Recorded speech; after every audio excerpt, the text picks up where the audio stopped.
Okay, so these are all the micas that I'm going to be using. I'm not going to go through all of them now. You can see which ones I'm using, obviously. You can alter that recipe however you like. You can use more pink or less pink, a little more white or less white. It's up to you. You need to write down what you do. You need scales, little measuring spoons, and I've got Versagel there and all the little ingredients that I'm going to be using, all the oils and stuff. And then I've got some of the liquid colors as well. Now, what we also need are the shrink bands later on for the lipstick tubes or lip gloss tubes, and this is the lip gloss tube that I'm going to be using.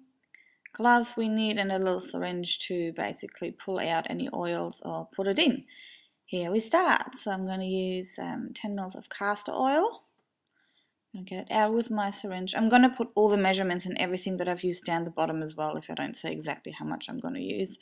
So just castor oil and vegetable glycerin. And that's pretty much it of the liquid oils that I'm going to be using. Vitamin E, very, very important, nice and hydrating for your lips, and especially the vegetable glycerin as well. Glycerin is very, very hydrating for your skin. I'm also going to be using a fragrant oil and a flavor oil, vanilla and cranberry. Always nice to have a bit of a flavor or a bit of a smell when you use a lipstick or lip gloss. And I think I've put about 10 drops of each in, yes. Also, write down in between what you're doing. I am actually writing it down. So the white is a dispersed white, and it's sometimes easier to use than the micas. And I think I've put about 10 drops in, or 5. Look, I'm not going to tell you anymore how much I use. It's down in the bottom in the info box. Make sure you always stir in between and just have a look at the color and what it looks like. This is the Carmine dye, which is like a ready purpley color, because we're going to go pink. I want to do white and red to make it more pink rather than red. And I think I just kind of try out in between what it looks like. And this is what the consistency looks like. And now I'm going to start to put the micas in, starting with Sparkle Rose. I knew I was going to need a bit more than that, but I still always try out in between what it looks like, because once you've put too much in, it's very, very hard to save again. This was the in-between bit. I wasn't quite happy with that, so I put a little bit of a deeper color in there. Also, I wanted to do pink that's not just a flat pink, so most of the micas have quite a bit of a spark to them. Oh, this is a pinch, by the way. I put down in the bottom as well how much I use of what. So yeah, sparkle, that's right.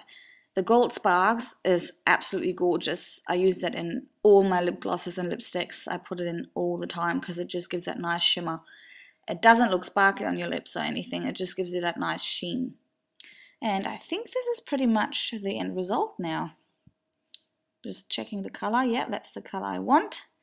And now the last step is to measure out in grams how much of the Versagel I need. And this is what it is. Absolutely gorgeous, that stuff. That's from TKB Trading. And I use, I think, 30 or 40 grams in this one. And what it does, it makes the lip gloss actually sticky and gooey and nice to apply. It kind of makes it just slide on beautifully. And it does not change the color. So once I've mixed up the color, the Versagel does not thin it out or anything. And that's the consistency now. A bit different, hey? And now we're going to fill up the lip gloss containers or lip gloss tubes. And it's about 6 ml that goes into one lip gloss. And then you're still able to put the cap on and the little white bit, I don't know what it's called, so that it doesn't squirt out again. Now, because it's quite thick, I've got to kind of tap it onto the table so that everything kind of goes everywhere without it filling up too much straight away. And here I'm going to put the cap on. It's the little white cap. How would you call that? A white little cap? I don't know. And then that's the lip gloss wand that goes back up on it, I mean. And that's ready to go. Now we're just going to put the little shrinky on.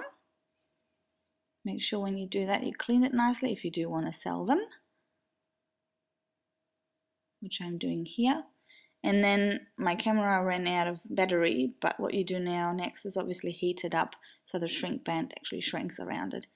And that's the finished result. And this is how many I got out of the recipe. This recipe I think is incredibly easy and easy to recreate.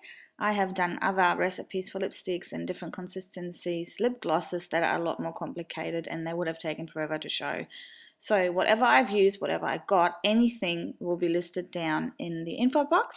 And don't forget to subscribe, rate and comment.